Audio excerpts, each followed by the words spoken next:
recording. Okay. So good morning again. Welcome all of you. अब हामीले यो chapter almost क्लोजतिर पुग्न लागेको छौँ. हामीले राम्रो डिस्कसन गर्दै गयौँ. तपाईहरुको साथ पनि राम्रो पायौँ हामीले. अब हामीले यसलाई अब कन्क्लुजनतिर लगाउँ यो च्याप्टरलाई है.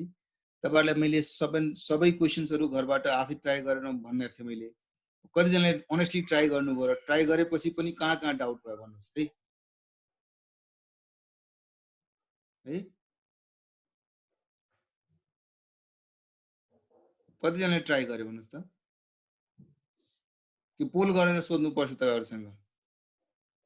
13 मा अलि डाउट छ. 13 मा डाउट छ. 15 सम्म गयो अरु सब भयो है.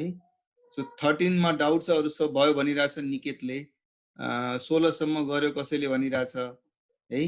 सो म एक एक गरेर सोध्छु है. कहाँ डाउट छ त्यही क्वेशन्सलाई बरु डिस्कस गरौँला. हुन्छ नि. एक एक क्वेशन्सको मात्रै हामीले डाउट पोइन्टहरु डिस्कस गरौँ. बाँकी अप्रोच त हामीले अहिलेसम्म सिकिसक्यौं के गर्नु छ भनेर है. र आन्सर पनि दिएको छ त्यसैले सजिलो भयो होला तपाईहरुलाई. हाउएभर हामी एक एक क्वेशन्स अस्ति गरेको क्वेशन्सहरु पछिको एक एक क्वेशन चाहिँ हामी एकचोटी डिस्कस गरौँ. डिस्कस जरुर गरौँ है. ल बाइ प्रोडक्टमा हामीले सबै कुरा गरेका थियौं. हामीले इलस्ट्रेसन नम्बर 11 चाहिँ क्लासमै डिस्कस गरेका थियौं है. ल म त्यसो भए एक एक गरेर सोच्छु. अनेस्टली जसले डाउट छ नि र अरु साथीहरुले कोअपरेट गर्नु पर्यो. बिकज हाम्रो अब अरु साथीहरुको पनि त डाउट हुन सक्छ. त्यसलाई पनि हेल्प गर्नु पर्यो नि. त त्यसैले कोअपरेट गर्ने जसले गरिसकेको छ त्यसले अलिकता कोअपरेसन देखाउनु पर्यो फर दोज जसलाई डाउट छ है. त्यसैले र त्यो सिचुएसन तपाईको भोलि आउन सक्छ. अरुको डाउट नभएको तपाईको डाउट हुन सक्छ. त्यसले अलि त्यो कोअपरेसन देखाउनु पर्यो. ल so illustration number 12. Illustration number 12.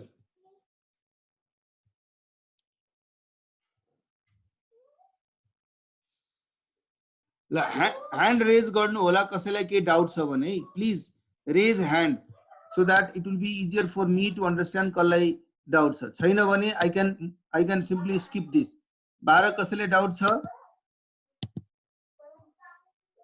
12 को बी पोइन्ट मा डाउट छ एचपी लाई. ओके ओके एक जनाले मात्रै छ. ह्यान्ड रेज पनि म हेरिरहेको छु. यतातिर च्याट बक्समा पनि हेरिरहेको छु. त अहिलेसम्म एक जनाले मात्रै लेख्नु भयो है. ओके बी पोइन्ट भनेपछि कतातिर छ बी पोइन्ट भाइ. ओके यो क्वेशन मार्क्सहरु छैन बल्कि रुपीजहरु छ है. तपाईहरुले ध्यान राख्नु होला. कहिले काहीँ मान्छे बिर्सिहाल्छ लेख्नलाई. मैले पनि त्यही गरे होला हैन है. ल बी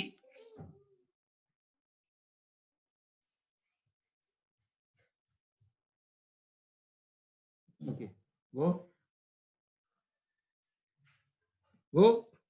ल 2 point.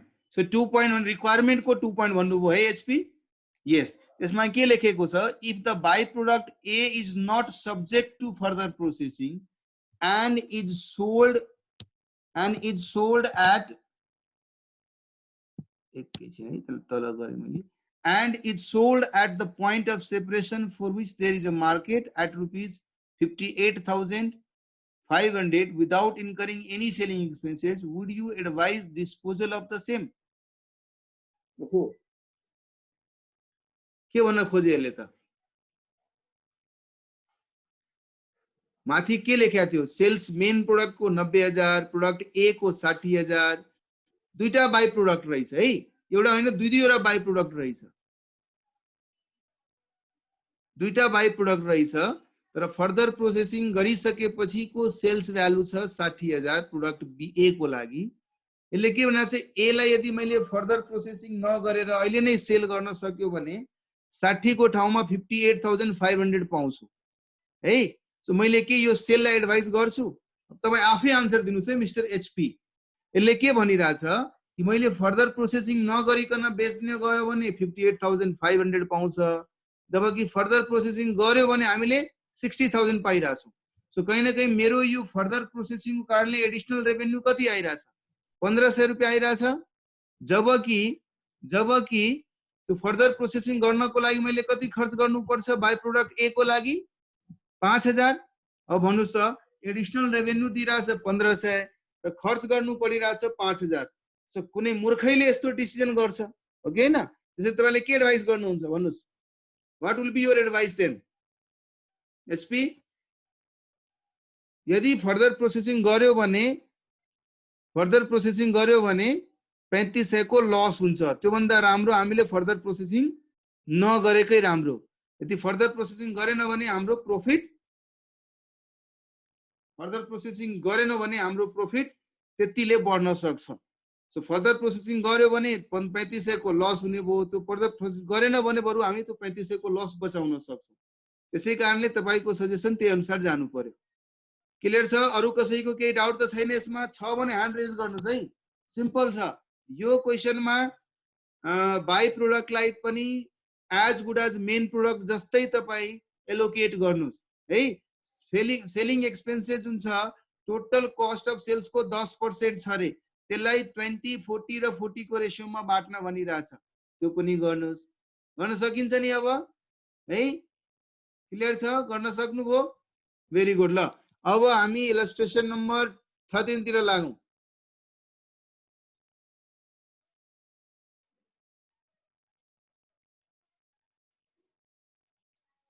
ल 13 मा कति जनालाई डाउट छ? डाउट हुनेहरु प्लिज ह्यान्ड रेज गर्नुस् र तपाईको डाउट तपाईको मुखबाट सुन्न चाहन्छु। निकेतले ह्यान्ड रेज गर्यो। अरु कसैलाई छ डाउट? सबैको फरक फरक पोइन्टको डाउट हुन सक्छ। छैन भने क्यान आई गो अहेड? र सुमन न्युपानेले पनि अलिकति डाउट छ रे। ओके ल fine. So let's go one by one. गर्दिनु सर यो क्वेशन भनेर विनोद पन्थीले भनिरहेछ। ओके ल अब त्यसो भए यसो गरौँ, त्यो क्वेशनै गरिदिउँ। त्यसो भए डाउट पनि क्लियर हुन्छ। दुई जनाको डाउट पनि छ र अरूको डिमान्ड जुन आइरहेको छ नि है, हुन्छ? ल ओके निकेत, हामी डिस्कस गर्छौं क्वेशन गर्ने बेलामा है। ल प्लिज ल म प्रोडक्ट क्वेशन पढे तपाईहरु सँगसँगै 3 products X, Y and Z along with a byproduct be obtained again in a crude state which require further processing at a cost of rupees 5 for X, rupees 4 for Y and rupees 2.5 for Z per unit before sale. The byproduct is however sellable as such to a nearby factory. The selling prices of the three main products and byproduct, assuming they should yield a net margin of 25% on cost, are fixed at 13 रुपया 75 पैसा, 8 रुपया 75 पैसा, 7 रुपया 50 पैसा र rupees 71। अरे इतना ज्यादा नहीं होगा, रुपीज 1 होगा शायद। ही बाय प्रोडक्ट है ना।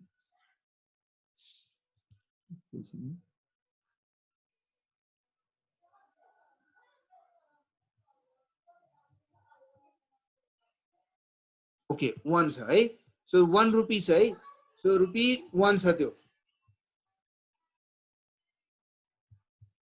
सरी है। So rupees 1 respectively, all per unit quantity sold. During a period, the joint input cost including the material was 90,800. Sorry, 800. Right? So 90,800. The respective outputs were X चाहिँ 8,000 unit, Y चाहिँ 6,000 unit, है? र Z चाहिँ 4,000 unit छ। र S जुन by product थियो, त्यो बाई प्रोडक्ट चाहिँ 1,000 unit छ। Byproduct should be credited to the joint cost and only the net joint cost are to be allocated to the main products. ल याद अब हेर्नुस्, मेथडले आफै भन्दिरहेछ नि कि म नेट जोइन्ट कस्टलाई रिड्युस गरिदिन्छु र रिड्युस्ड नेट जोइन्ट कस्ट जुन छ त्यसलाई बाँकी प्रोडक्टहरुमा बाँड्छु। तर बाँकी प्रोडक्टहरुमा कसरी बाँड्छु त्यो माथि नै भनेको छ। माथि नै कहिले हिन्ट दिइरहेछ। कुन मेथडको हिन्ट दिइरहेछ? कन्स्टेन्ट प्रॉफिट मार्जिन को हिन्ट दिइरहेछ। Just a second, right?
Okay sorry है सो कहीं ना कहीं यो जुन लेखेको छ नि assuming they should yield a net margin of 25% on cost यो जो लाइन लेखेको छ यो पर्टिकुलर लाइन यो आफैमा तपाईलाई कुनै न मेथडको हिन्ट दिइराछ है भन्नुस् त कुन मेथडको हिन्ट दिइराछ यसले कुन मेथडको हिन्ट दिइराछ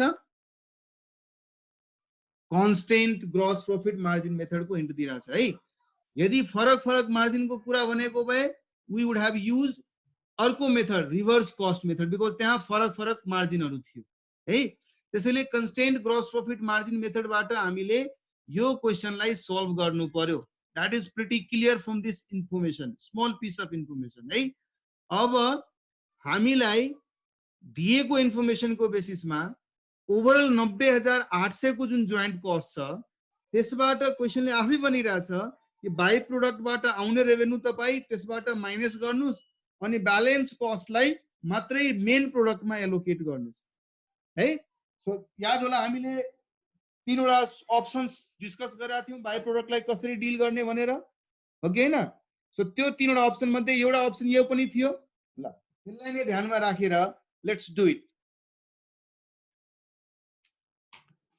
आज मार्कर चेंज करना पड़ेगा बिकॉज मार्कर खत्म हो गया ओके ला इलस्ट्रेशन नंबर क्या था 30 है ल सो पहिला हामीले क्याल्कुलेसन एउटा सानो वर्किङ नोट गरौँ सरी मैले स्क्रिन चाहिँ पहिला क्यामेरा बदल्नु पर्यो ओके जी ल सो पहिला चाहिँ calculation of net joint cost गरौँ है नेट जोइन्ट कस्ट गरौँ है ग्रस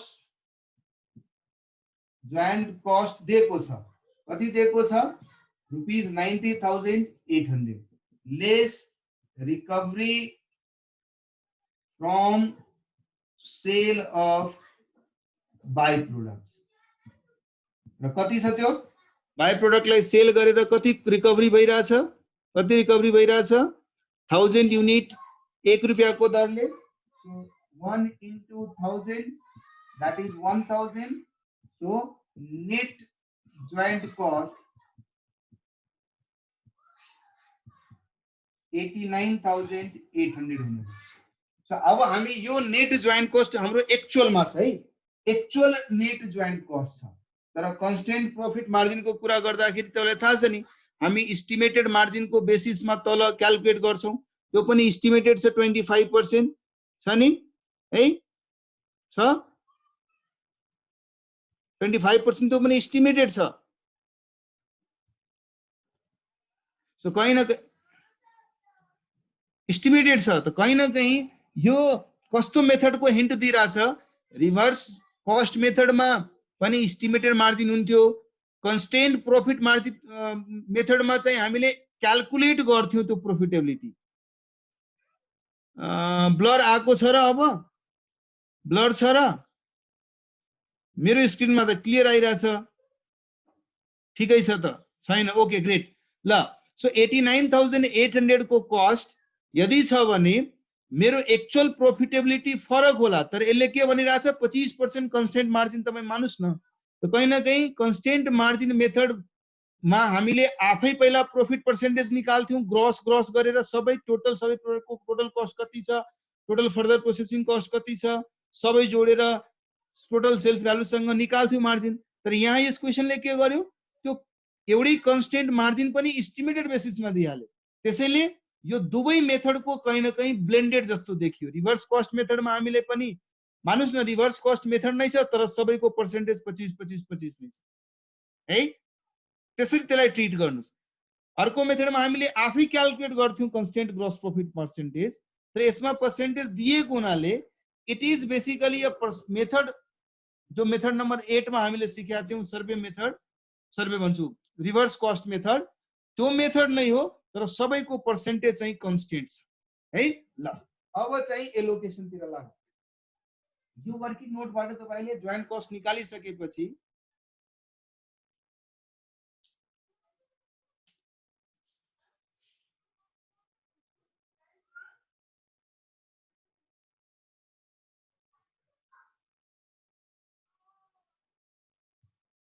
एक मिनट है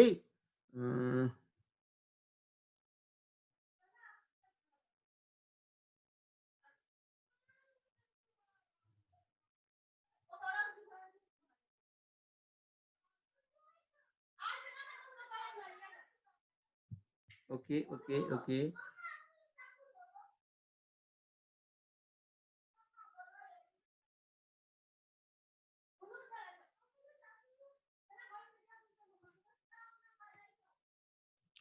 ओके निकेत, मैले बुझे तपाईको डाउटको रुम चाहिँ मैले बुझे। यसमा यसमा दुईटा दुईटा कुरा हुने भयो है। एकचोटि तपाईलाई पनि म क्लियर गरिदिउँ। यसमा दुईटा पार्ट हुने भयो। जुन बाई प्रोडक्ट जुन छ त्यो बाई प्रोडक्ट्सलाई हामीले सेल गर्दाखेरि है, कति अथरले यसलाई कसरी ट्रिट गर्छ, कतिपय अथरले यसलाई कसरी ट्रिट गर्छ कि बाई प्रोडक्टलाई सेल गर्दाखेरि यसभित्र पनि त प्रॉफिट होला। सो म यदि जोइन्ट कस्टबाट म बाई प्रोडक्टको रिकभरीलाई रिड्युस गर्न चाहन्छु भने म यसको कस्ट पोर्सन मात्रै रिड्युस गर्ने कि यसको पुरै सेल्स पर्सन रिड्युस गर्ने, त्यसमा कहीं न कहीं डिफरेन्सेस अफ ओपिनियन छ है। यो सोलुसन बनाउँदाखेरि यसले के गरेको छ, यस सोलुसनमा दुई तरिकाले देखाएको छ। एउटा त जुन म डिस्कस गरिरहेको छु कि मैले क्लियरली राइटिङमा लेखिदिन्छु। किनभने क्वेसनमा के भनेको छ, क्वेसनमा हेर्नुहुन्छ भने by product should be credited to joint cost and only net joint cost are to be allocated to main product है। यसमा यो त क्वेसनले क्लियर गरेको छैन नि कि सेल्स भ्यालु अफ जोइन्ट कस्टलाई गर्ने कि cost of sales value of by प्रोडक्टलाई रिड्युस गर्ने कि कस्ट अफ दैट बाई प्रोडक्टलाई रिड्युस गर्ने। कस्ट त हामीले निकालेकै छैन नि। कस्ट निकाल्ने कुनबाट हो? कस्ट जहिले पनि हामीले कमन प्रोसेसबाट निकाल्ने हो। अब कमन प्रोसेसबाट निकाल्ने बेलामा बाई प्रोडक्टलाई यो कमन एलोकेसनको पार्ट नै नबनाउन भनिदिएपछि यसको बाई प्रोडक्टको कस्ट कति हो भन्ने कुरा त हामीले स्ट्रेट अवे निकाल्न सक्दैनौँ हैन।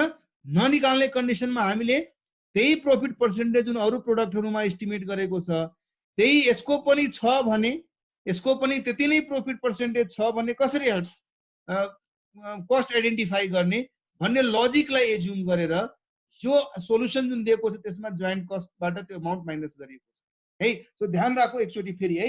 मैले के भने बाई प्रोडक्टको या त म सेल्स भ्यालुलाई रिड्युस गरेर नेट रिमेनिङ कस्टलाई एलोकेट गर्न सक्छु। बिकज बाई प्रोडक्ट आफैमा एउटा त स्मल इकोनोमिक भ्यालु भएको प्रोडक्ट हो हैन। अब स्मल इकोनोमिक भ्यालुको भएको प्रोडक्टमा पनि त्यो पनि मैले कहीं न कहीं प्रोसेसबाट इनहेरेन्ट फिचरको कारणले अटोमेटिक पाएको छु हैन। सो त्यो पाएको हुनाले त्यो पर्टिकुलर कम्पोनेन्टबाट पनि म प्रॉफिट एसर्टेन गर्नु भनेको कहीं न कहीं sense, it doesn't make a sense right. र भ्यालु नै एकदम सानो भएको हुनाले त्यसको कस्ट निकालेर माइनस गर्नु या सेल्स भ्यालु नै माइनस गर्नुमा कहीं न कहीं मेरो डिसिजन मेकिङमा ठुलो चेन्जेस आउँदैन।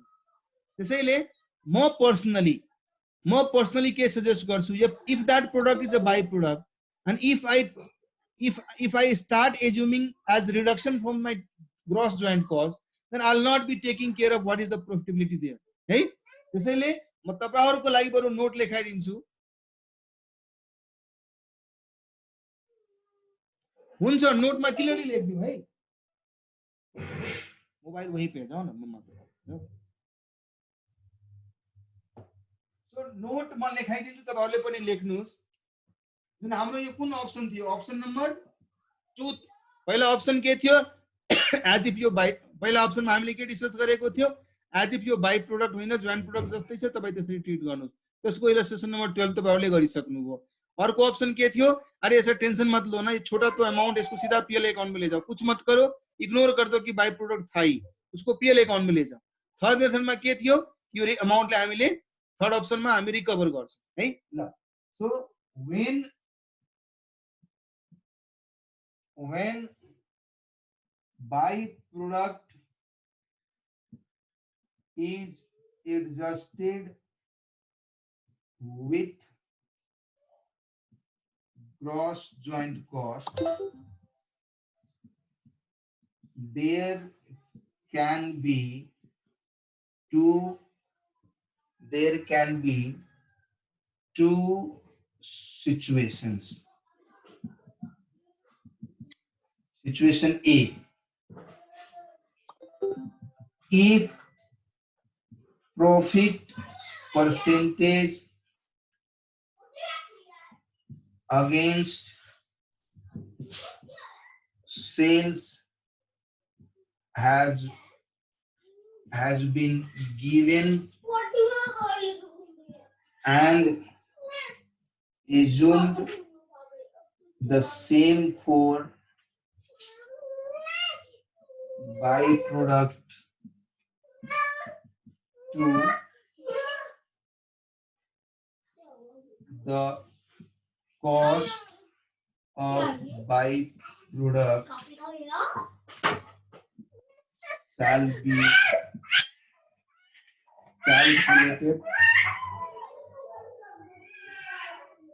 shall be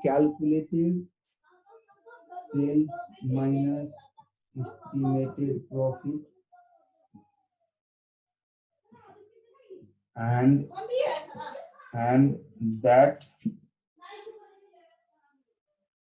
and that shall be adjusted with gross joint. फेरि रिपीट गरे है मैले के लेखे situation A if profit percentage against sales has been given and assumed the same for byproduct 2, the cost of byproduct shall be calculated. कसरी calculate गर्ने sales minus estimated profit and that shall be adjusted with gross joint cost. किन म यो situation specific भनिरहेको छु भनौं न यही कन्स्टेन्ट प्रॉफिट मार्जिन मेथड नभएको भए अरु कुनै मेथड हामीले यतिसम्म मेथड पर्यो अरु मेथडबाट भएको भए सेल्स भ्यालुको मेथडबाट भएको भए के गर्नुहुन्थ्यो त्यसो भए कसरी थाहा पाउनुहुन्थ्यो कि यसको कस्ट कति छ मतलब हामीले बाइ प्रोडक्टको एमाउन्टलाई जोइन्ट कस्टबाट माइनस गरेर नेट जोइन्ट कस्टलाई बाँकी मेन प्रोडक्टहरुमा बाट्ने अप्रोचमा गयो अब बाइ प्रोडक्टको कस्टलाई माइनस गर्ने कि सेल्सलाई माइनस गर्ने यसवाला क्वेशनमा त मार्जिन पर्सेन्टेज दिएको छ त्यसैले हामीसँग दुईटा सिचुएसन आइदियो कि कस्ट पनि घटाउन सक्छौं सेल्स पनि घटाउन सक्छौं तर अर्को मेथड भएको भएर यो पर्सेन्टेज प्रॉफिटको नदिएको भए कि हामी गर्न सक्थ्यौ हामीसँग दुईटा सिचुएसन हुन सक्थ्यो कि हामी दुईचोटी दुईटा कुरा सोच्ने वातावरण पनि बन्न सक्थ्यो सक्दैन थियो होला नि त्यसबेलामा त हामी कम्पेल्ड भएर सेल्स भ्यालु नै माइनस गर्नु पर्थ्यो हो कि हैन निकेत बुझिरहेको छु मैले के भन्न खोजिरहेको छु है त्यसै कारणले मैले स्ट्रेस किन दिइरहेको थिएँ र लजिकली म भन्न खोजिरहेको थिएँ कि अरे मेथडले गर्दा थोडी न मैले बाइ प्रोडक्टको भ्यालुलाई जोइन्ट प्रोडक्टबाट प्लस र माइनस गर्ने मेथड फरक भयो भने कस्टबाट ठीक छ क्वेशनले गरेको हुनाले क्वेशनको रिस्पेक्ट गर्दै यदि क्वेशनले एस्टिमेटेड प्रॉफिट पर्सेन्टेज दिएको छ भने त्यो बेलामा हामीसँग दुईटा ट्रिटमेन्ट हुन सक्छ तर यो प्रॉफिटको पर्सेन्टेज नदिएको भए र हामीले नेट जोइन्ट कस्टलाई एलोकेट गर्ने कुराको टुङ्गो लगाइसकेपछि त हामीसँग sales value of by product बाहेक अरु कुनै अप्सनै हुँदैन थियो है त्यसैले मैले दुईटै सिचुएसन लेखिरहेको छु यदि दुवै प्रॉफिट पनि दिएको छ र हामी एज्युम गर्छौं त्यही छ भने त्यो बेलामा यो गर्छौं है र second situation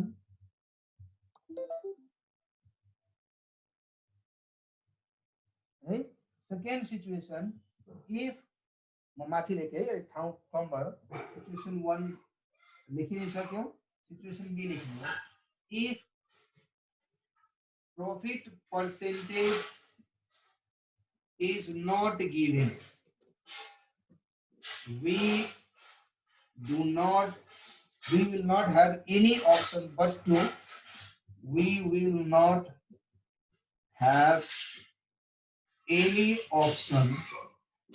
but to reduce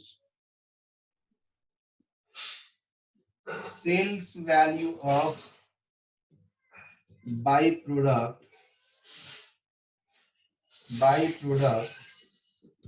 from gross joint है क्लियर छ अरु सबैलाई पनि क्लियर भयो होला यो सिचुएसन छ भने तपाई दुई ट्रिटमेन्ट लिन सक्नुहुन्छ सिचुएसन ए मा पनि मतलब पर्सेन्टेज दिएको छ र हामीले दिँदै पनि हैन यार म किन यो यसभित्र पनि कस्ट निकाल्नु र त्यसपछि कस्टलाई माइनस गर्न जाऊ हैन म पुरै सेल्स भ्यालुलाई माइनस गर्दिन्छु मतलब दिँदै पनि तपाई पुरै अमाउन्टलाई पनि घटाउदिन सक्नुहुन्छ तर नदिएको बेलामा त तपाईसँग अरु अप्सनै छैन बल्कि सेल्स भ्यालु नै माइनस गर्नुपर्ने हुन्छ क्लियर छ सबैजनालाई कसैले डाउट अहिले पनि छ भने प्लिज भन्नुस् है। त्यसै कारणले मैले त्यो 89,800 राखेको थिएँ है। तर तपाईले मान्नुभयो कि होइन, अरे प्रॉफिट पर्सेन्टेज दिएको छ, म किन यस बाई प्रोडक्टमा पनि त्यो प्रॉफिट पर्सेन्टेज अप्लाई गर्दिउँ। त्यो 1000 मा पनि 25% अन सेल्स को हिसाबले कति हुन्छ, कहाँ गयो प्रॉफिट कति थियो, 25% अन कस्ट। 25% अन कस्ट भनेको 20% अन सेल्स भयो। त्यो 1000 मा 200 रुपैयाँ त म सेल्स मानिहाल्छु, सरी 200 रुपैयाँ प्रॉफिट मानिहाल्छु, अनि बाँकी 800 रुपैयाँ मात्रै माइनस गर्छु। त्यो गरेर पनि तपाईँ गर्न सक्नुहुन्छ है। सो हामीसँग यो क्वेशनको लागि दुईटा अप्सन भइदियो। किन दुईटा अप्सन भइदियो बाई प्रोडक्टलाई रिड्युस गर्ने बेलामा? बिकज प्रॉफिट पर्सेन्टेज दिएको छ। तर यो मेथड र प्रॉफिट पर्सेन्टेज नदिएको भए, जोइन्ट कस्ट एलोकेसन को लागि प्रॉफिट पर्सेन्टेज को इंडिकेशन नदिएको भए, हामी यो कन्स्टेन्ट प्रॉफिट मार्जिन मेथड या रिभर्स कस्ट मेथड त एप्लाई नै गर्न सक्दैन थियो होला। हामी अरु मेथडहरु अप्लाई गर्थ्यौं। अरु मेथडहरु अप्लाई गर्ने बेलामा त मसँग पुरै सेल्स भ्यालुलाई रिड्युस गर्नु बाहेक अरु कुनै तरिकै हुन्थेन होला।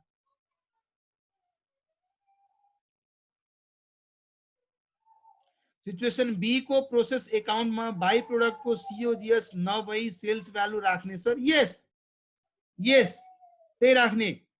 सिचुएसन बी को केस में बाई प्रोडक्ट को लागि डाइरेक्ट सेल्स भ्यालु जसरी नर्मल लस को केस में राख्नुहुन्थ्यो नि क्रेडिट साइड में, त्यसरी राख्ने है।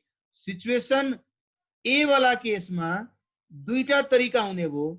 यदि तपाई कस्ट रिड्युस गर्नुहुन्छ भने बाई प्रोडक्ट को 800 रुपैयाँ को कस्ट देखाउनुहुन्छ, र यदि तपाई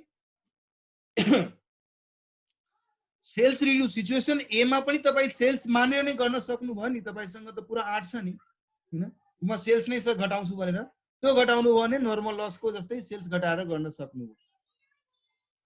क्लियर छ मनोज? क्लियर छ? ओके ग्रेट है। अब के गर्ने, नोटमै दिएको अनुसार गर्ने कि है, ताकि सायद अरु क्याल्कुलेसनहरु सजिलो भइहाल्ला है। ल सो अब statement of allocation of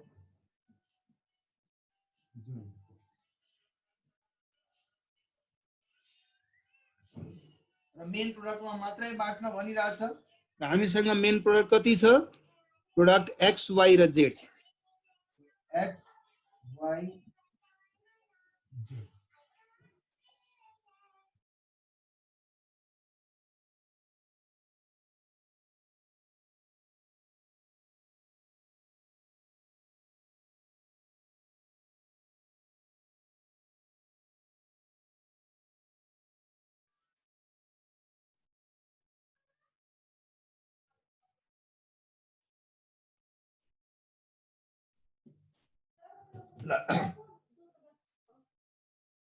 sales value लेख्नुस्। ती प्रोडक्टहरुको क्वेशनमा भनेको छ, के भनेको छ कि यिनीहरुको सेलिङ प्राइस कति छ हैन? सेलिङ प्राइसेस 13 रुपैयाँ 75 पैसा, 8 रुपैयाँ 75 पैसा र 7 रुपैयाँ 50 पैसा। कति कति युनिट्स? 8000, 6000 र 4000 युनिट। सो कति कति हुने भो क्विकली भनौं त? कति कति हुने भो? Niket or someone else please help me. कति कति हुने भो? ल किनभने हेर्नुस् न, 8000 युनिट छ र 13 रुपैयाँ 75 पैसा छ भने 1,10,000 1,10,000 र 52,500 र जेड मा चाहिँ 30,000। टोटल कति हुने भो? टोटल कति हुने भो? 192,500। ओके, यसमा अब एस्टिमेटेड प्रॉफिट माइनस गरिदिनुस्। कति छ? 25% अन कस्ट। 25% अन कस्ट भनेपछि सेल्स को कति पर्सेन्ट भइहाल्यो? 20% भएन त? इजन्ट इट सेल को 20% हो कि हैन? क्विकली भन्नुस्, 20% भयो कि भएन?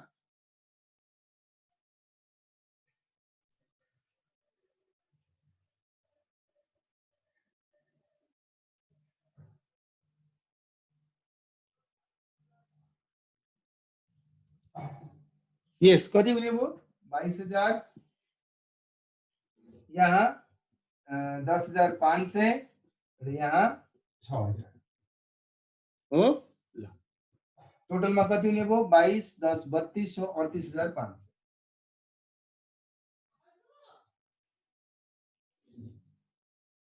सो यो कति हुने भयो 88000 यो 42000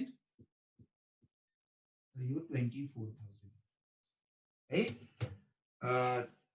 सब घटाने के बाद कितना आएगा भाई इधर टोटल में कति हुने भयो 9 4 13 130 154 1,54,000 हो 1,54,000 अब यसमा के क्वेशनले भनेको थियो सेलिङ एक्सपेन्सेस को पनि कुरा क्वेशनले गरिरहेको थियो सायद गरिरहेको थियो थिएन है फर्दर प्रोसेसिङ कस्ट छ कोही सेलिङ एक्सपेन्सेस को कुरा गरिरहेको थियो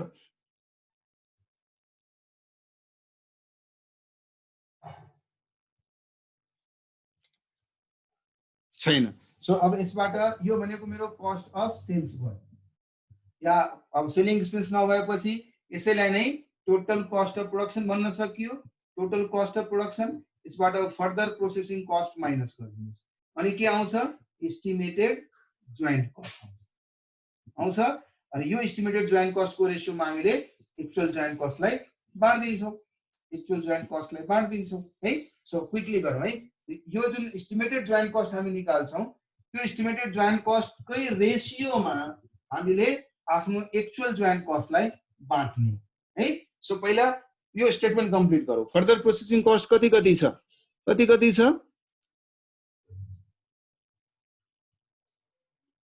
5 रुपैयाँ x को लागि 4 रुपैयाँ y को लागि 2.5 रुपैयाँ z को लागि सो 8000 × 5 40000 6000 × 4 24000 र 4000 × 2.5 10000 तो 40000 24000 र 10000 राइट सो 40000 24000 र 10000 कति हुने भयो 64 10 74000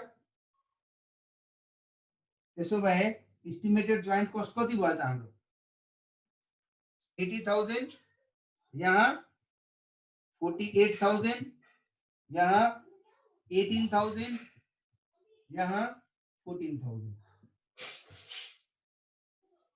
राइट अब मेरो एक्चुअल जोइन्ट कस्ट कति छ त भन्नुस् त एक्चुअल जोइन्ट कस्ट कति छ जब कि भर्खरै तपाईले नोट निकाल्नु भएको थियो अब मैले 89800 गरेको थियो तपाई 90000 पनि त्यही एजम्पसन अनुसार गर्नुस् 90000 छ यसको मतलब 90000 छ भने यो 90000 लाई यो रेशियोमा बाँड्दिनुस् 80 जब 48 18 14 मा बाँडिन्छ भने 90 लाई बाँड्यो भने कसरी बाँड्ने भन्नुस् त 60% यो भयो सो यो 54000 होला दिस विल बी 54000 राइट यो दिस विल बी 20250 र अर्को चाहिँ 15750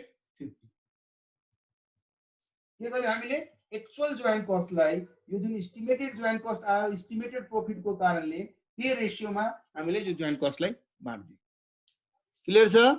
क्लियर छ ल अब भनिराछ क्वेशनले अब क्वेशनको रिक्वायरमेन्ट तिर लागौ जोइन्ट कस्ट एलोकेसन त हामीले गरिसक्यौ अब रिक्वायरमेन्टले के भनिराछ calculate joint cost per unit and margin available as percentage of cost अब भन्नुस् कि मेरो जोइन्ट कस्ट कति छ र मेरो मार्जिन कति छ राइट अब एक्चुअलमा मेरो जोइन्ट कस्ट र मेरो एक्चुअल प्रॉफिट पर्सेन्टेज कति छ यो त सोचेको प्रॉफिट पर्सेन्टेज थियो नि 25% अफ कस्ट या 20% अन सेल्स भ्यालु तर अब एक्चुअलमा कति छ एक्चुअलमा थाहा पाउनको लागि त अब सजिलै हामी गर्न सक्छौं नि कसरी गर्न सक्छौं पहिला यिनीहरुको पर युनिट कस्ट लेखिहाल्नु है लेखिदिनुस् actual joint cost per unit है so per unit joint cost कति हुने भयो 8000 को 54 छ भने कति भयो 9 रुपैयाँ भयो नहीं 8000 युनिट को लागि 54 छ भने कति रुपैयाँ पर युनिट हुने भयो 6.75 र अर्को चाहिँ कति युनिट थियो 6000 युनिट थियो अर्को चाहिँ 6000 को लागि 20250 छ भने 3.375 यस है र जेड मा चाहिँ 15750 छ 15750 4000 युनिट को लागि छ भने 3.9375 3.937 सो हामीले यो स्टेटमेन्टबाट यो फ्याक्ट निकालेर कन्क्लुड गर्न सक्यौं अब तपाई एक्चुअलमा मेरो कति कस्ट आइरहेछ र प्रॉफिट कति आइरहेछ थाहा पाउनको लागि पर युनिट जोइन्ट कस्ट थाहा पाइहाल्यो, per unit further processing cost पनि दिएको छ, सेलिङ प्राइस पनि दिएको छ, हामी इमिडिएटली पर युनिट प्रॉफिट निकाल्न सक्दैनौं, राइट? सो थर्ड स्टेटमेन्ट तपाई के बनाउनु? Statement of product wise profitability. यतातिर प्रोडक्ट्स के छ? XYZ छ, XYZ है। यसको चाहिँ जोइन्ट कस्ट पर युनिट थाहा भयो, यसको further processing cost per unit दिएकै छ, टोटल कस्ट पर युनिट थाहा हुने भयो र सेलिङ प्राइस पर युनिट पनि दिएको छ। सो प्रॉफिट पर युनिट निस्किने भयो एन्ड देन प्रॉफिट पर्सेन्टेज पनि निस्किने भयो है। ल अब लेखौं, क्विकली लेखौं। अहिले भर्खरै तपाईले भने अनुसार 6.75, 3.375 र अर्को 3.9375 यही थियो। जोइन्ट कस्ट कति इन्कर भइरा, फर्दर प्रोसेसिङ कस्ट कति थियो? 5 रुपैयाँ, 4 रुपैयाँ र 2.5 रुपैयाँ। सो 5 रुपैयाँ, 4 रुपैयाँ, 2.5। तो यो 11.75, यो 7.375, यो 2.5 जोड्नुहुन्छ भने कति आउँछ? 3 2 5 6.4375 हो, 6.4375 आउँछ है। ल सेलिङ प्राइस कति कति छ यिनीहरुको?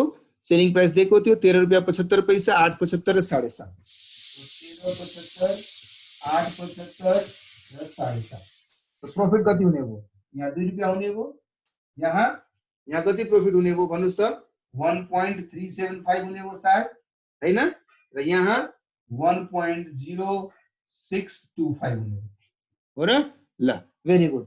अब पर्सेन्टेज भनिदिनुस्। अब पर्सेन्टेज तपाई के को निकाल्न चाहनुहुन्छ? प्रॉफिट पर्सेन्टेज अफ कस्ट निकाल्न चाहनुहुन्छ कि profit percentage of selling price निकाल्न चाहनुहुन्छ?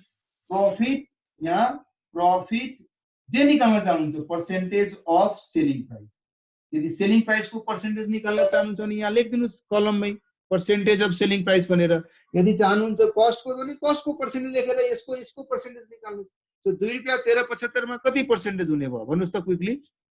2 rupees is how much percentage of? 2 rupees is how much percentage of?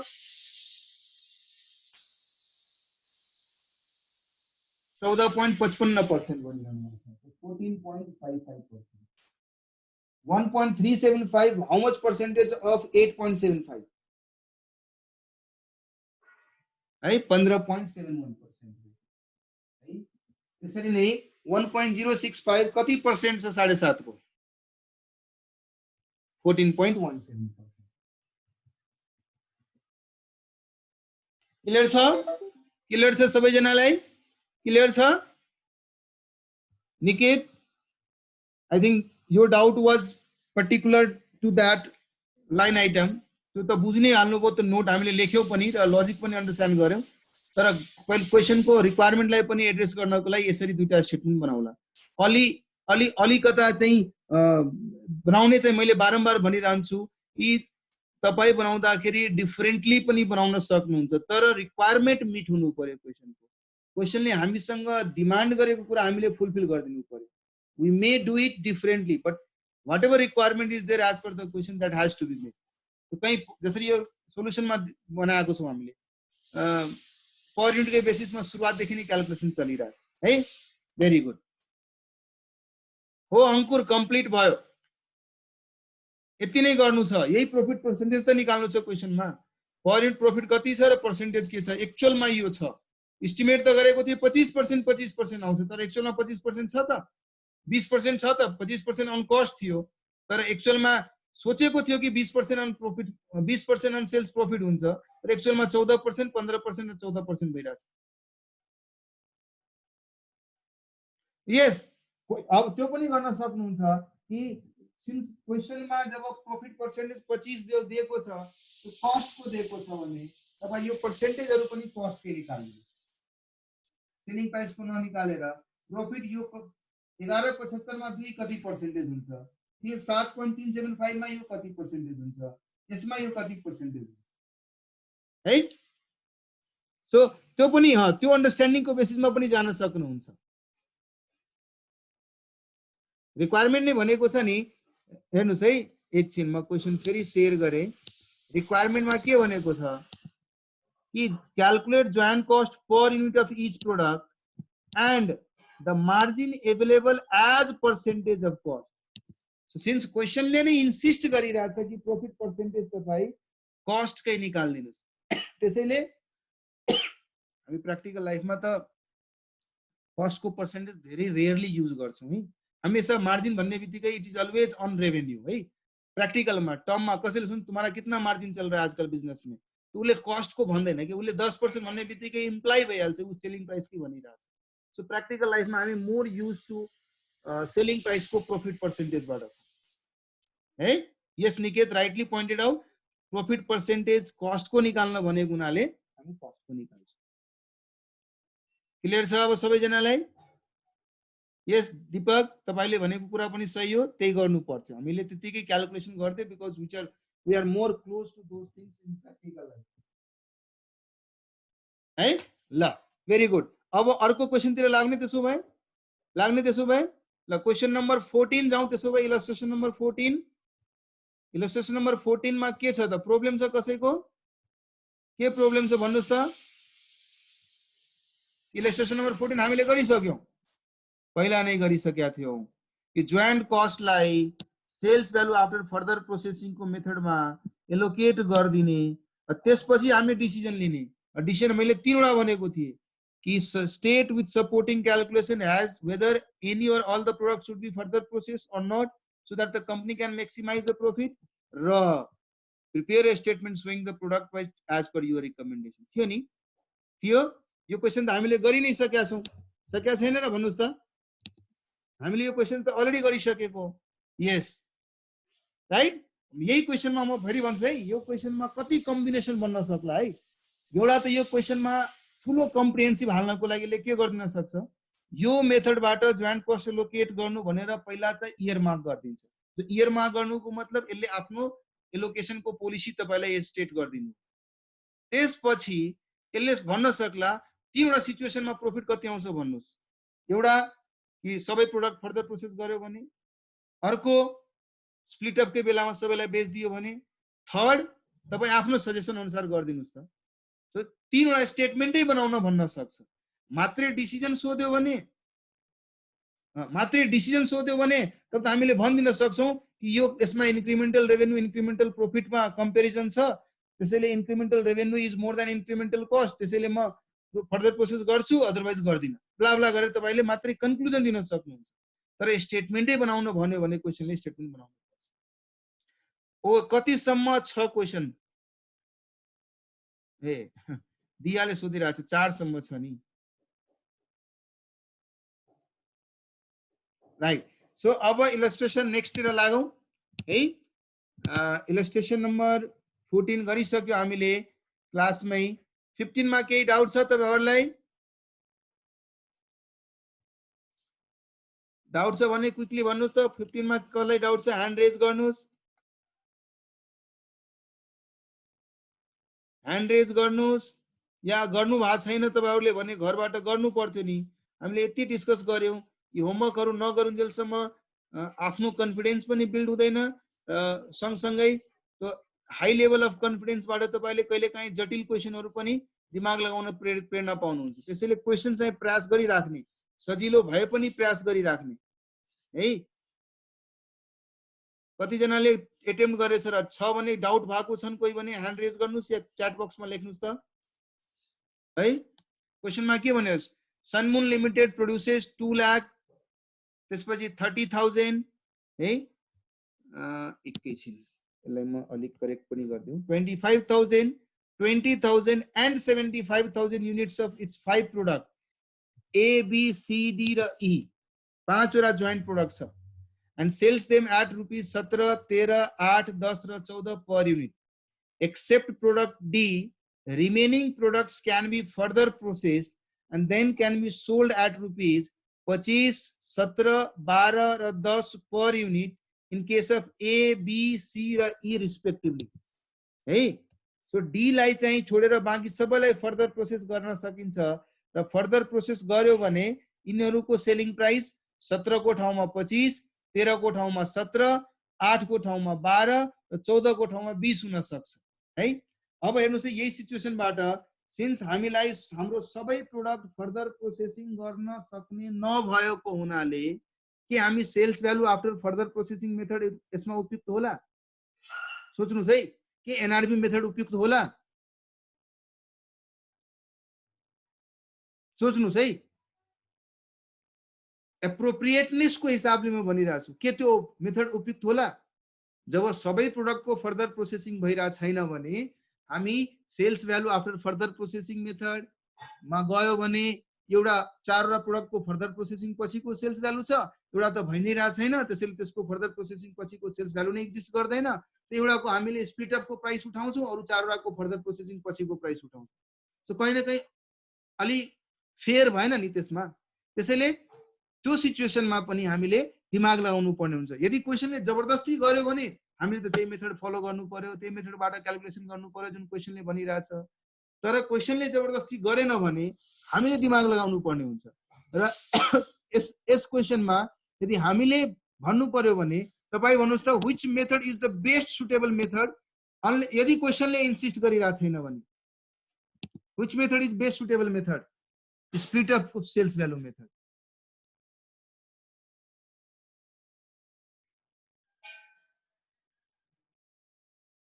है। सुमनले भनिरहेछ सर एनआरबी हुन्छ because sales value at split up पनि दिएको छैन। दिएको छ नि यार, सुरुमै लेखेको छ, फर्स्ट लाइनमै लेखेको छ। सुमन पढ्नुस् त के लेखेको छ कि यति युनिट्स प्रोड्युस गर्छ, यिनीहरूलाई बेच्न सक्छ यति यति रुपियाँमा, एक्सेप्ट डी सबैलाई फर्दर प्रोसेस गरेर अनि यति रेटमा बेच्न सक्छ। यसको दुईटा सेलिङ प्राइस दिनुको मतलब के भयो त? एउटा स्प्लिट अप को होला, अर्को आफ्टर फर्दर प्रोसेसिङ होला है। सो र मेटेरियल कस्ट चाहिँ 35 लाख छ है। मैन्युफैक्चरिंग कॉस्ट 5,47,000 छ, which are observed on the products on the basis of net realizable value। यसले चाहिँ काम खराब गर्दियो। यसले मेथड हामीलाई होइन बल्कि तपाई आफै युज गर्नुस् भन्, मतलब आफै होइन बल्कि मैले भने अनुसार गर्नुस् भन्यो। अब भनेपछि त हामीसँग त अप्सनै भएन नि भाइ, हामीले के गर्नु पर्यो? यसै अनुसार गरिदिनु पर्यो। तर हामीलाई यदि भनेको भए हाम्रो अनुसार मोस्ट एप्रोप्रिएट मेथड भनेको स्प्लिट अप को सेल्स भ्यालु को रेशियो हुन्छ है। Further processing A B C र ई को दिएको छ। ए बी र सी को 12,50,000, 1,50,000, 50,000 र 1,50,000 रिस्पेक्टिभली छ। फिक्स्ड कस्ट छ 4,73,000। अब फिक्स्ड कस्ट भनेपछि यो प्रोडक्ट स्पेसिफिक कस्ट होइन रे, या यो चारवटा प्रोडक्टले गर्दा अब्जर्भ भएको कस्ट होइन रे, यो त्यो बाहेकको यो कस्ट छ। त्यो बाहेकको कस्ट छ भने हामीले कसरी यसलाई एलोकेट गर्ने त? एलोकेट गर्न सकिन्छ भने क्वेशनले भनिदिनु पर्यो, यदि छैन भने यसलाई म डाइरेक्टली आफ्नो पीएल अकाउन्टमा लग्छु, यी प्रोडक्टहरुको प्रॉफिट निकाल्छु, त्यो प्रॉफिटहरुबाट फिक्स्ड कस्टलाई माइनस गर्छु अनि सिधा balance final profit for the organisation निकाल्छु।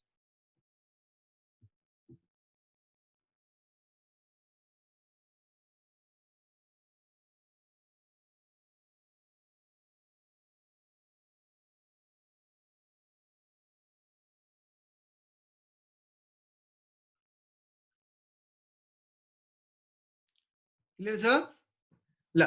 सो रिक्वायरमेंट के छ? Statement showing income forecast of the company assuming none of its products are to be further processed. Joint cost यसरी एलोकेट गरिहाल्नुहोस्। त्यसपछि यदि कुनै प्रोसेस भएन भने के प्रॉफिट आउँछ त्यो सोधिरहेछ। अर्को statement showing income forecast if A B C and E are further processed है र अदर्स आर नट, त्यो भनिरहेछ भने त्यो पनि हामीले गर्न सक्छौं। थर्ड मा can you suggest any other production plan whereby the company can maximize its profit? If yes, submit a statement showing income forecast arising out of the adoption of that plan। अब भन्नुस् त गर्न सक्नुहुन्छ? गर्न सकिन्छ यो question?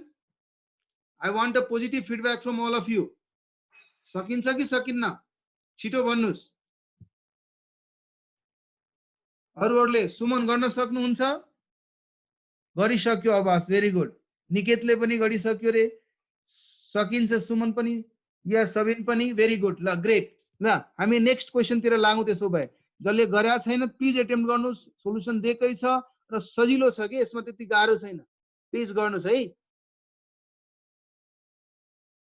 हेर्नु होला यस आन्सरमा joint fix कस्टलाई प्रोडक्टमा load गरेका छैन सीधा फाइनल कलमबाट टोटल प्रोफिटमा गरेको छ लास्टको डिसिजन गर्ने त्यो हो नि हैन सर हो त्यसको लागि हामीले के गर्ने ए बी र सी र सरी के प्रोडक्ट छ A B C D E D त मार्केटै छैन त्यसैले गर्नै भएन ए बी सी र ई मा हामीले चेक गर्नु पर्यो before selling price before further processing price versus after further processing प्राइसमा एडिशनल रेभेन्यू कति आइराछ र एडिशनल कस्ट कति लाग्छ त्यसको बेसिसमा हुन सक्छ डी को त फर्दर प्रोसेसिङ हुँदैन किनभने जरुरी छैन तर ए बी सी र ई मध्येबाट पनि सायद कुनैको फर्दर प्रोसेसिङ नहोला त्यसपछि तपाईको कन्क्लुजन आउला त्यो डिसिजन अनुसार फेरि तपाईले प्रॉफिट स्टेटमेन्ट बनाउनु पर्ने त्यो प्रॉफिट सबभन्दा बढी प्रॉफिट होला है ग्रेट ल अब नेक्स्ट इलस्ट्रेसन तिर लागौं त्यसो भए है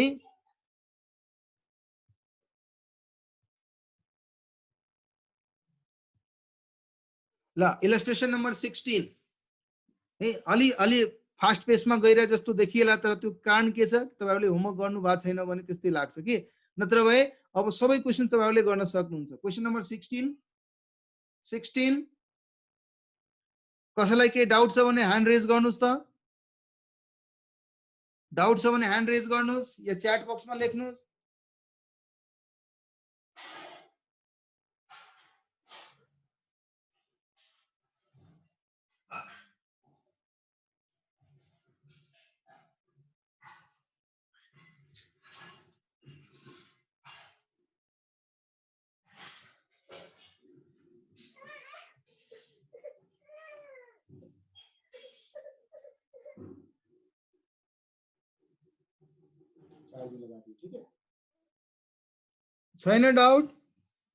छैन डाउट कसैले बोलि नै रहेछ नि यति शान्त भएपछि कसरी काम चल्छ छैन डाउट ग्रेट छैन भने म अगाडि बढ्छु तर एकचोटी पढिदिरहेछु है T limited in the course of refining crude oil obtains 4 joint products A, B, C and D. The total cost till split up was 97,600. The output and sales in the year 20x1 were as under. कति output आएको छ कति sales छ र separation cost पनि छ मतलब further processing cost पनि दिएको छ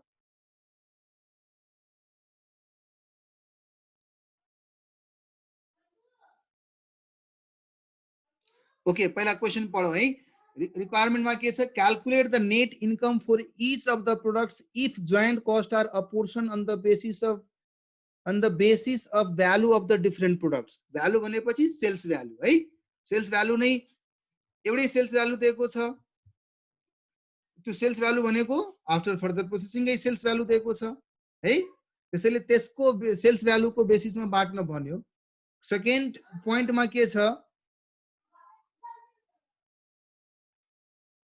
ओके अब बासले भनेको छ गरेकै छैन त्यसले डाउट छ कि छैन भन्न सकिन्न यो त हिजो मैले भनेको थिएँ नि तपाईहरुलाई गर्नको लागि अर्को छ what would be the net income of the company from each product if it decides to sell the products at split up point itself at 15 paisa 50 paisa 80 paisa and D होला है and D चाहिँ ₹3 per gallon of course भाइ split of को बेलामा बेचे पनि हामीले joint cost को डिसिजन को लागि डिसिजन गर्ने बेलामा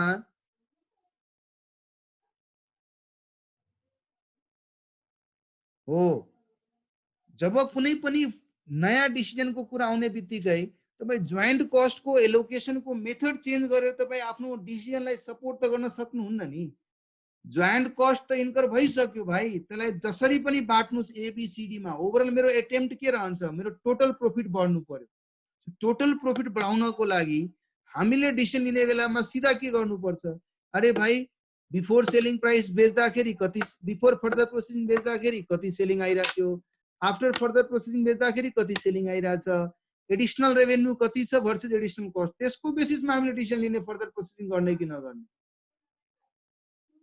है त्यसैले हाम्रो डिसिजन को लागि कुन बेसिसमा एलोकेट गर्ने त्यसलाई कन्स्टेन्ट राख्नुस् अनि तपाई सजिलै भन्न सक्नुहुन्छ। सो यस यस सेपरेट कस्ट भनेको फर्दर प्रोसेसिङ कस्ट हो। ठीक छ, उसले चाहिँ अप्रोच देखाइरहेछ, तपाईँ क्लियरली लेख्नुस् न कि म सेल्स भ्यालु, मैले भने नि यदि क्वेसनले म माथि छोडिदिन्छ कि sales value at split up को बेसिसमा बाँड्ने कि अरू कुनै मेथडमा, हामी त्यही मेथडमा बाँड्छौँ। तर डिसिजन मेकिङको पोइन्ट अफ भ्यूले गर्दाखेरि we shall always be constant with the same joint cost allocation, then only you will be able to understand profitability, genuine profitability के product wise। हेर्नुस् तपाई यसो गर्नुस्, क्वेशन नंबर 1 मा र पोइन्ट नंबर 1 र point number 2 मा एउटामा sales value after further processing को रेशियोमा बाँटेर हेर्नुस्, अर्कोमा sales value at split up को रेशियोमा बाँटेर हेर्नुस् है, बाँटेर हेर्नुस्। टोटल जोइन्ट कस्ट उतिकै बाँटियो, टोटल जोइन्ट कस्ट उतिकै बाँट्यो, मात्रै फरक के भयो त ती प्रोडक्टहरुको आपसमा कस्ट फरक हुने भयो। त्यसकारणले प्रोडक्टको दुईटा सिचुएसनले गर्दा प्रोफिटेबिलिटी चेन्ज भइदिने हो, प्रोडक्ट वाइज प्रोफिटेबिलिटी चेन्ज भइदिने हो हैन। तर मेरो फर्दर प्रोसेसिङ या बिना फर्दर प्रोसेसिङको कारणले मेरो प्रोडक्टको प्रोफिटेबिलिटीमा के प्रभाव पारिरहेछ भन्ने कुराको यदि जजमेन्ट गर्नु छ भने जोइन्ट कस्ट एलोकेसन त सेम राखिदिनु पर्यो नि है। त्यसैले तपाईले रेज गरेको कन्सर्न जेन्युइन छ, आन्सरले यदि फरक गरेको छ भने उले यदि स्प्लिट अप को रेशियोमा कस्ट एलोकेसन गरेर बनाएको भए के आउँछ भन्ने कुरा स्टेटमेन्ट देखाइरहेछ। तर तपाईले बनाउँदाखेरि स्टेट गरिदिनुस् कि सबै प्रोडक्ट हामी स्प्लिट अपमा बेचिरहेछौँ र मेथड अफ एलोकेसन यही फलो गरिरहेछौँ भनेर एकदम स्ट्रेसफुल तपाई लेख्नुस्। त्यसमा थर्डमा in case the company expects to operate at the same level of production and sales in the year 20x2, could the company increase the net income by altering the processing decision? If so, what would be the expected overall net income? Which products should be processed further and which should be sold at split off? Assume that all costs incurred after the split off are variable. Very good. त्यही तीन decision को कुरा गर्यो।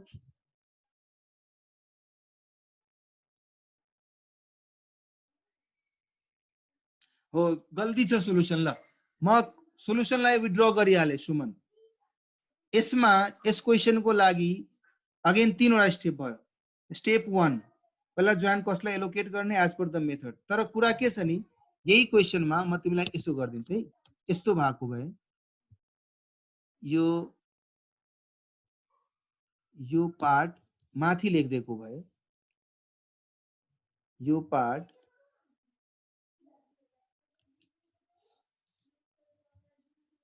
माथि लेखेर अनि सबै requirement को लागि त्यसलाई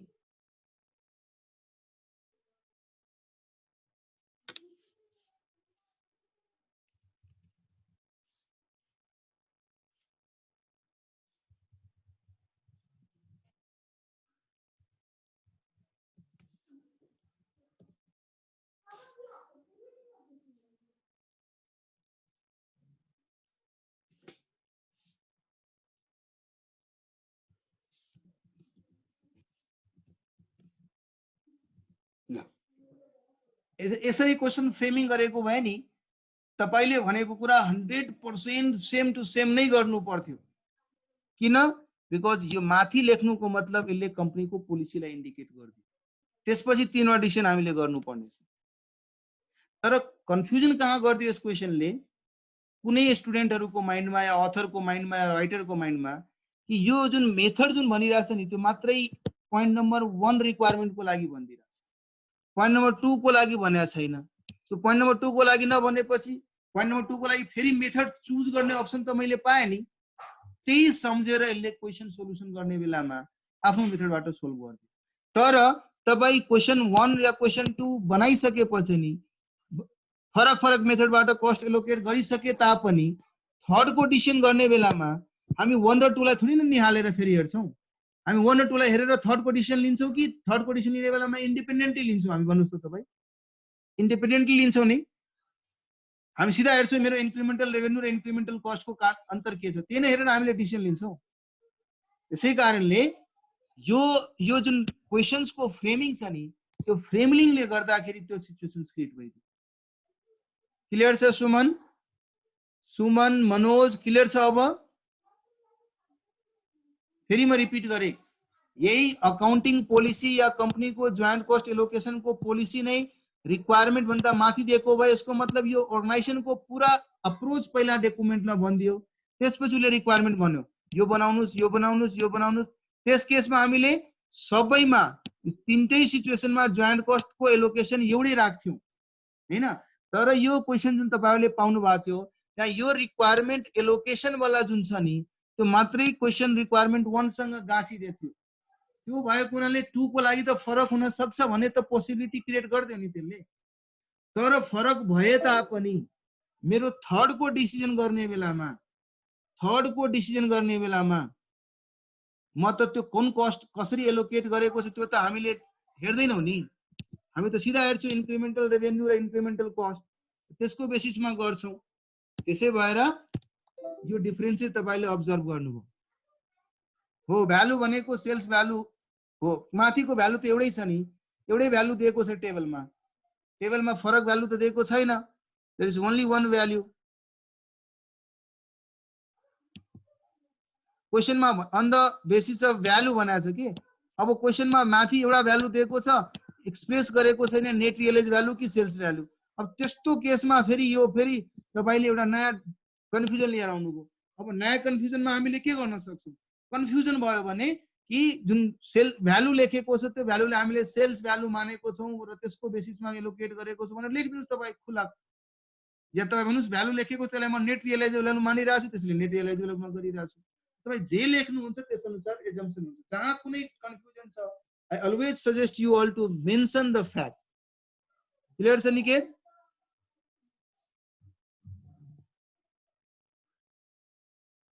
ओके ग्रेट है। एज्युम गरेर बनाउनुस्, सोलुसनमा पनि हेर्नुस्, सोलुसनमा पनि त्यही कुरा गर्छ। कहिलेकाहीँ टाइपो एरर होला कि मतलब सेल्स भ्यालुको ठाउँमा यहाँ क्वेशनमा नेट रियलाइजेबल भ्यालु छ कि, त्यसै कारणले त्यो कुरा चाहिँ टाइपो एररले गर्दा पनि क्वेशनमा लेखेको र आन्सरको हेर्दाखेरि मलाई लाग्छ कि क्वेशनमा लेखेको अनुसारको आन्सर छैन। त्यो कहिलेकाहीँ टाइपो एररले गर्दा पनि भइरा होला, त्यसलाई कन्सिडर गर्नुस् अलिकता।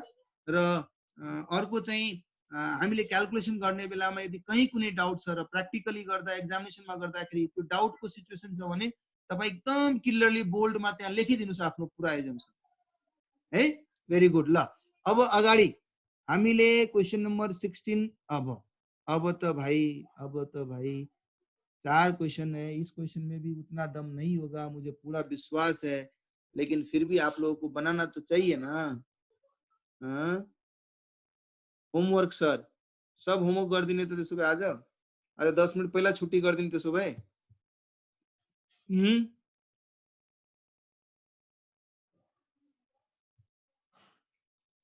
कति क्वेशन बाँकी? 4 वटा क्वेशन छ अब है।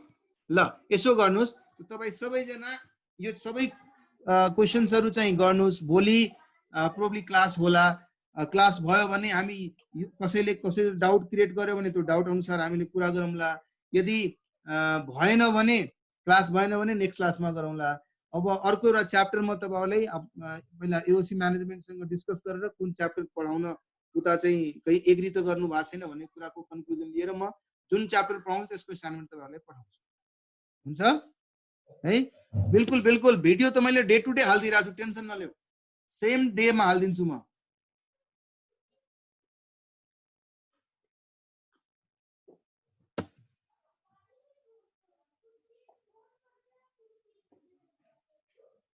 ओके ल ठीक छ, त्यसो भए आजको लागि यतिकै राखौं है।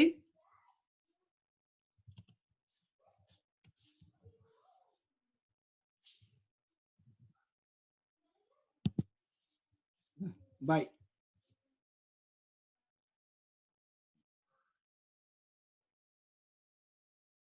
मनोज को एउटा डाउट छ, ओपनिङ स्टक र क्लोजिङ स्टक ले केमा इम्प्याक्ट दिने हो सर?